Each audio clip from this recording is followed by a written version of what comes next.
At yun na nga no, mga kabayan, hindi nga daw po, hindi nga daw po sasama. Ito pong si First Lady Lisa Marcos. Diyan nga po sa pagpunta ng kanyang kasawang si Pangulong Bongbong Marcos sa Amerika, mga kabayan. Kung atin nga babalikan ang mga isyong nagdaan, naidawit nga po si First Lady Lisa Marcos sa mga isyong kinasasangkutan na kung saan yun nga pong pagkamatay ni Tantongco, doon nga po siya idinadawit doon sa inilabas na police report ni Sir Bobby Tiglao, mga kabayan. At nandoon nga po ang pangalan ni Madam Lisa, ngunit ayon naman po sa palasyo, ito daw po ay isang fake news, mga kabayan. Kung susumahin natin, mga kabayan, yung inilabas na report ni Sir Bobby, wala daw pong katotohanan.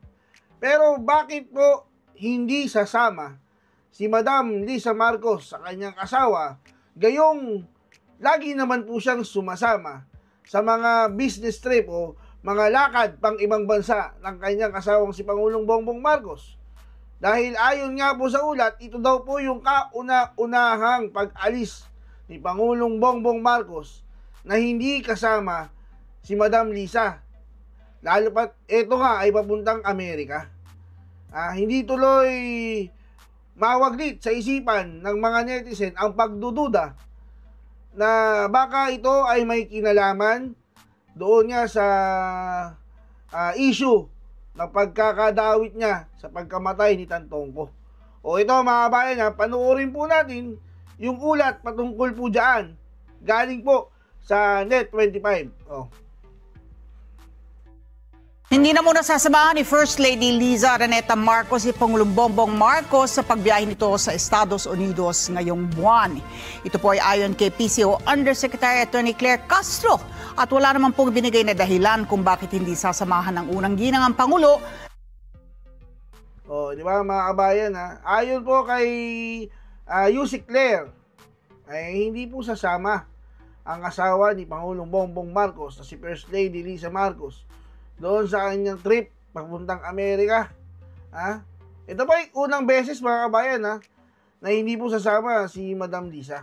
At sa kadahilanan daw po, wala pong binanggit si Yusik Claire na dahilan ni Madam Lisa kung bakit hindi po siya sasama. Kung ganyan, mga kabayan, di ba? Hindi po mawawaglit sa isipan ng mga ilan-ilan. Baka ito po ay may kinalaman doon sa pagkamatay ni Tantongco dyan sa Amerika. Kung babasahin nga po natin yung mga comments ng ilang mga netizen, ayon po sa kanila, di umano, baka hindi na daw po makalabas si Madam Lisa sa Amerika pag nagpunta siya doon. Yun po ay comment ng ibang mga netizen, mga kabayan. Tayo naman, kung totoo man o hindi man totoo yung balitang nadawit nga po siya sa pagkamatay ni Tantongco, di sana po nagbigay po sana ng pahayag kung bakit hindi po makakasama si Madam Lisa sa lakad ng kanyang kasawa. Dahil ngayon po mainit na mainit po yung balitang yan. At least man lang magkaroon na po ng tuldok doon po sa issue na kinasasangkutan nga po niya. Patuloy po natin yung balitang yan. Sa nakatakdang pakikipagpulong ito kay US President Donald Trump. Kadalasan kapag bumabiyahe ang abroad si PBBM, sumasama si First Lady, bagamat meron itong sariling mga commitments at schedule na di ba, mga kabayan? Malinaw po Di ba? Na usually po, kapag lumalabas si Pangulong Bongbong Marcos, kasama po talaga yung kanyang asawa. Itong pagkakataon lang po ito, tataka po tayo, bakit hindi po siya kasama?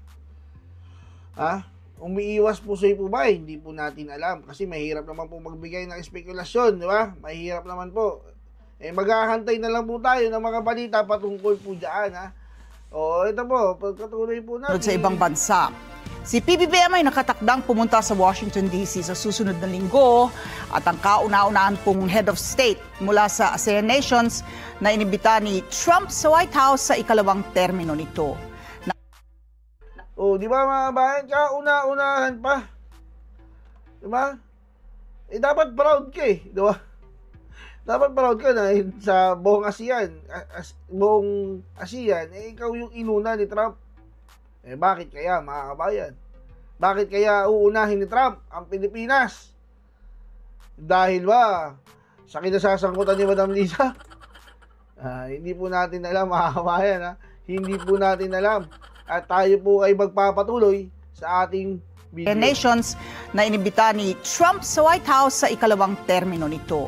Nakatakda pang isapinal ang detalye ng pag-uusapan ng dalawang lider, pero ayon kay Foreign Affairs Secretary Teresa Lazaro, posibleng matalakay nila ang defense and security sa West Philippine Sea, ang ipapataw na taripa ng US sa mga produkto ng bansa at ang pang-ekonomiya na kooperasyon. Yun daw po pag-uusapan daw po dun yung depensa at yung mga taripa na ipinataw sa ating bansa. Kayo mga bayan, naniniwala po ba kayo na yun po ang pag-uusapan? Diyan po sa White House. Ngayong siyempre, hindi naman po siguro lingid sa kaalaman ni Trump. Yung nangyaring issue nga dyan sa Tantongko. Kay Tantongko dyan sa Amerika. Ayaw natin magbigay ng speculation, mga kabayan, Pero, baka, di ba? Kasi baka maiyan yan. Baka maisama yan sa usapin. Hindi po natin alam, maghahantay po tayo ng mga balita dyan. At dahil po dyan, mga kabayan, dahil sa po sa usapin yan, ng tanim na yan, ng kay Tantongko, na kung saan involved po si Madam Lisa, di umano, involved po si Madam Lisa. Narito po, ang pagpapatunay, naman ni Madam Cathy Binag, doon sa issue na di umano na itong si Madam Lisa gumagamit daw po ng pulburon. Ito po mga kabayan, hindi po sa atin nanggaling ito. Ito po ay galing kay Madam Cathy Binag. Madam Cathy, pasok po Madam Cathy. Di ba eyewitness ka? Oo. Nakita mo talaga? Oo naman. Inoferan nga ako, di ba? Oo. Alam mo, tsaka dun sa aking mga friend na alam nyo yung katotohanan. Tigilan nyo na. Tigilan nyo, kundi mapapangalanan ko kayo. Magpapa-hair follicle. Iko-call ko rin na magpa-hair follicle test kayo. Nako. Ba yung yung president at yung kanyang asawa lang, or maganda kung lahat, hindi ba? Maganda kung lahat. Sa akin yung something significant. Kasi yung trust ang kailangan patunayan dito at maibalik ni Marcos. So yung talagang pag ginawa ni Marcos, kung makukonvince ang Pilipino. So whether hair follicle test niya or sila mag-asawa, o yung katulad nito may problemang malaki. Tapos ang nagsasalita si Claire. Ito'y mistulang pag-amin na talaga namang involved na gumagamit si Lisa dito. Pagka titingnan mo mabuti, yun ang iisipin ng taong bayan dito. Kaya wala talaga So, kailangan gumawa sila ng something significant. Ika nga.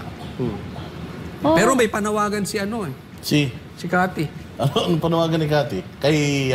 Kay Senator Amy Marcos. Palagi ko may panawagan ka pa kay Senator Amy Marcos. Yun nga. Yung sinasabi ko nga, hindi pero po... ito, hindi. Yeah, sige. Bago mo idiretso sige, yan, kasi gusto kong sagutin mo to Kasi napapansin mo patungkol kay Senator Amy Marcos doon sa mga nagtatanggol sa kanya? Kasi maraming nakukulangan dito sa mga... Sa statement lang na ito ni Amy, maraming nakukulangan. Kulang ng gawa. Yes. Kasi hindi lang naman ito yung unang beses na nagbigay siya ng statement Doon sa sa kanyang aksyon patungkol doon sa pag-aresto kay Pangulong Duterte, maganda, nagkaroon siya ng Senate inquiry. Pero mag-e-election kasi. Yun, Yes. kaya nga alam At natin saka- yun na nagpanalo sa kanya eh. At saka ginawa niya yun nung malapit na eleksyon. So, Okay? yun na nagpanalo sa kanya. Oo. Na-win niya ulit yung mga nagalit na sa kanyang mga Duterte supporters. So ngayon, nananalo siya. At may mga ganitong kalalang issue, malala to para Oo sa atin. naman, kasi may namatay. Oh, sobrang tindi nito. So, yung kanyang statement na yon na paghingi ng aksyon sa Malacanang na alam naman natin na hindi mag-a-adhere sa kanya or hindi sasagot sa kanya, nakukulangan tayo. Sobra. Oh, anong napapansin mo doon sa mga hindi nakukulangan? Ako, I think, hindi na yan, purist na Duterte. Ang Nako, pinoprotektahan na matindi yan. nila dito ay Marcos, si Amy, hindi na si PRRD. Kasi kung talagang kayo ay pro-Duterte, iisipin nyo, let's go straight to the point. 'Di ba? Alam natin, kahit kayo, alam nyo sa sarili ninyo na pag pumunta tayo, questionin natin, magtanong tayo sa Malacanang, hindi tayo sasagutin ng diretso. Hindi natin makukuha yung tamang sagot. So, hindi to sapat. The best way for Amy Marcos to do is write a letter in Beverly Hills Police as a senator, and she will definitely get a report Oo. out of it. Then from there, basahin niya sa ating lahat, sa Ano ating yung mamamayang totoo? Pilipino, kung talagang sinasabi niya, Sandali, bakit naman kayo demanding kay Amy? Napaka-demanding ninyo eh. Kaya ano niya ba? Trabaho niya ba yan? oo naman, hello. Di ba binoto siya ng mamamayang Pilipino? At saka, yun, yung sinasabi niya, na talagang pro-Duterte siya, nahihiya siya kay BP Sara, nahihiya siya sa mga Duterte, nahihiya siya sa atin sa ginawa ng kanyang pamilya o Yun. ng kanyang Mabigat kapatid. yun, Yun yung gusto ko, yung pinakauli. Kasi hindi na to usapan kung Duterte supporter Yes. ka, Inday Sara supporter ka. Ang importante rito, bilang isang Pilipino, Yes. kailangan mawala itong balitang ito Agree. may makorek natin ito kung may pagkakamali dito kasi nakakahiya to. O balitang-balita to sa buong mundo, hindi Ang lang puto din sa lang naman Pilipinas. kasi dito, ang talagang makakatulong sa ngayon na senador, si Amy. Yes. So, hindi ko maintindihan bakit may mga tao na masaya na doon sa panawagan ni Amy. Ewan ko kung ako Hindi lang kasi ito, may ha. pangitain eh. Hindi nyo ba alam? Anong pangitain? May matinding pangitain dyan. Nung yung sumasayaw, kumakanta sa LA. Anong kanta yun? I will survive. I will survive. Di ba? Oo. Kanta ni Amy yun Once eh. I was afraid. Talaga? Oh, I will survive. Yeah. So, mahilig siya magpaganyan eh. Pabagsak na siya eh. Biglang kinampitan niya si BP. I will survive. Nakasurvive Agree. siya. Nakasurvive siya. Yun na Talagang lang. pangitain yun eh. Kaya nga dapat hindi ka natutuwa. I mean, kung ikaw ay talagang gusto mo ng makita natin yung katotohanan dito, dapat magsama-sama na tayo na panawagan na si Amy ay gumalaw-galaw. Hindi po pwedeng puro panawagan lang siya. Sabi nga, di ba? Panawagan, kaya natin gawin lahat yun. Kung mananawagan lang eh. At Kailangan yung hindi namin kayang gawin, yan ang gawin mo, Amy. Diba? At saka kayo ba, kontento ba kayo? Lagay nyo dyan sa comment section. Diba? Para makita siguro ng mga Ayminatics, kayo ba kontento? Yeah. Dyan sa hakbang na ginagawa ni Amy. Tsaka magsabi siya ng totoo. Kasi alam niya yung totoo, my goodness. Alam niya yung totoo. Kung gusto niya talagang sinasabi niya kakampi siya ni VP Sara, anong hinihintay mo? Oh, may nag-text. Oh. Oh, sobra ka na. Kat, asan yung USB? Bakit ko ibibigay huyu? Hindi, every time na meron kang banat eh. USB Oo. yung sa'yo eh. Pwede Hindi. ba kalimutan nyo na yung lintik na USB na yan? Hindi lang yon. Scandal namin yun eh.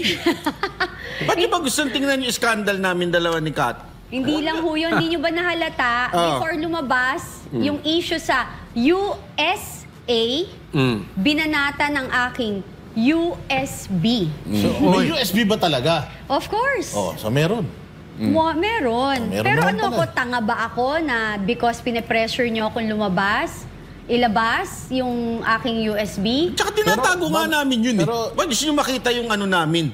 Pero Banat Bay, Oh. remember, Oh. nung lumabas yung video na yung video na sabi nila AI, Mm.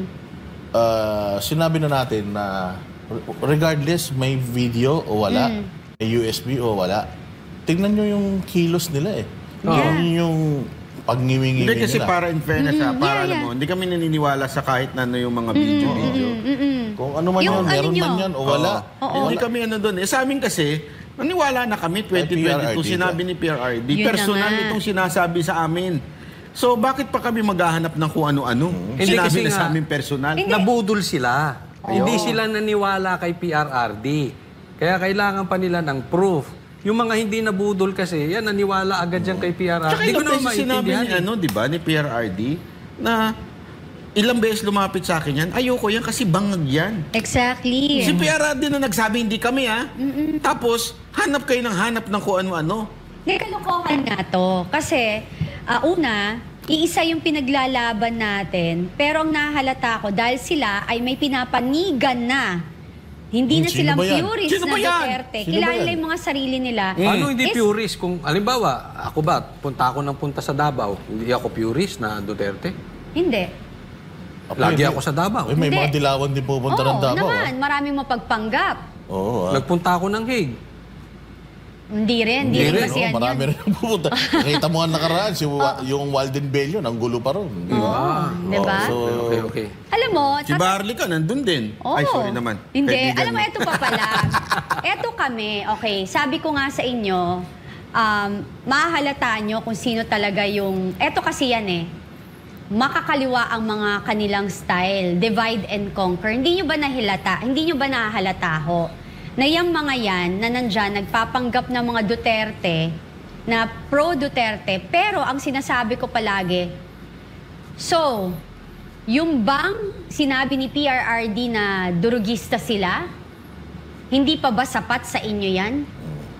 Kung talagang ang sinasabi nyo ay pro-Duterte kayo, tama kayo eh. Boss Dada, Banat by Coach Oli na 2022 pa lang, naniwala na kayo kasi si PRRD nagsabi. Hindi nyo na kailangan maglaba, hindi nyo pa kailangan ng video, hindi nyo na kailangan pa ng anumang ebidensya, USB ko. Sa totoo lang, yung statement nila po, sinasabi nila doon na hindi na rin kailangan pa ni si J.M. Morales, ni ako na lumabas. Enough na. If you're a pro-Duterte, enough na yung word na binitiwan ni PRRD. Pero, paikot-ikot kasi mga trolls, Hindi, alam mo bayaran, ito and matindi all. kasi sinasabi nila, we need an evidence. Don't be stupid. A witness is an evidence. PRRD is a witness saying to you, I know. Kasi nga, alam niya. Di ba, tandaan niyo, may nakwento ko sa inyo na nakita niya mismo yung sitwasyon at ilang beses na sinabi. So, more than evidence na po yung witness. So, ayan na po. Huwag na po tayo maghanap ng kung ano-ano. Ang focus natin ngayon, eto, may nilabas na bagong quote-unquote evidence. Ang nakakapagtaka nga, yung sagot ng Malacanang, walang evidence. So therefore, kung titimbangin mo, mas mabigat yung merong nilabas na dokumento. Sino yun? Yung sila Bobby Tiglao, ang bilyonaryo. Walang nilabas ang Malacanang. Basta, tinawag lang na Fake obstructionist. Basta nag-deny lang. Oh, nag-deny lang. Hindi, ang hindi ko pa gusto, yung sagot ni Auntie Claire na pwede ho kayong mag-imbestiga, makikita nyo doon. Bakit hindi hindi sila? ikaw Yes. ang maglabas ng ebidensya? Read it out loud in public and say it. Ipakita nyo yung dokumento. Ito po yung dokumento na katunayan na sila ho'y nagsisinungaling. Bakit ayaw nyong ilabas yan? Karapatan ho ng mamamayang Pilipino na malaman ang katotohanan. Again, because may kasama ho kayo dyan ng mga cabinet secretaries. Alam mo, maganda ang pinakamagandang bitaw. Yung bitaw ni PRRD. Naalala nyo yung sinabi niya, kayo bang mga kapulisan at sundalo, Papayag ba kayo? papayag ba kayo ang namumuno ay isang bangag? Si PRRD nagsabi niyan, hindi po ako ha. Hanapin niyo sa video. January niya sinabi yan. Papayag ba kayo? Yan ang paulit-ulit niya sinasabi. So, i-rewind lang natin yung sinabi niyang yun. Kung papayag ba kayo. Wala pong sinasabing si Pangulong Duterte na magrevolusyon. Hindi rin po namin sinasabi. We are totally against any kind of rebellion. Paulit-ulit namin sinasabi yan. We believe in Romans 13 verse 1. So hindi po yan ang gusto namin. Ang punto lang, karapatan namin bilang isang Pilipino na ang humahawak ng pera, humahawak ng bayan namin ay nasa tamang katinuan. So the only way to do it, hair follicle test. At kailangan din namin ng mga senador na manawagan. Exactly. Since si Amy naman ang daldal ng daldal tungkol dito, Senator Amy, pangunahan mo na. Patunayan mo rin sa amin na hindi mo ginamit si VP Sara Duterte para lang At yun nga no, mga kabayan, napakatindi po doon na mga binitawang salita po ni Miss Cathy Binag. Na siya mismo ang saksing buhay. Na di umano, itong si Madam First Lady ay gumagamit po ng pulburon. Ayon po yan kay Miss Cathy Binag, mga kabayan, dahil nga po dyan, mga kabayan, ang tanong po natin ngayong araw na ito, naniniwala po ba kayo? Naniniwala po ba kayo na si Madam Lisa, si First Lady, ay dawit o sangkot sa pagkamatay po ni Tantongko sa Amerika? Okay, comment nyo nga po yan sa baba, mga kabayan, at huwag nyo nga pong kalimutang i-hit and like at subscribe button para updated kayo sa mga uploads ko araw-araw. Kabayan, hanggang sa muli, paalam!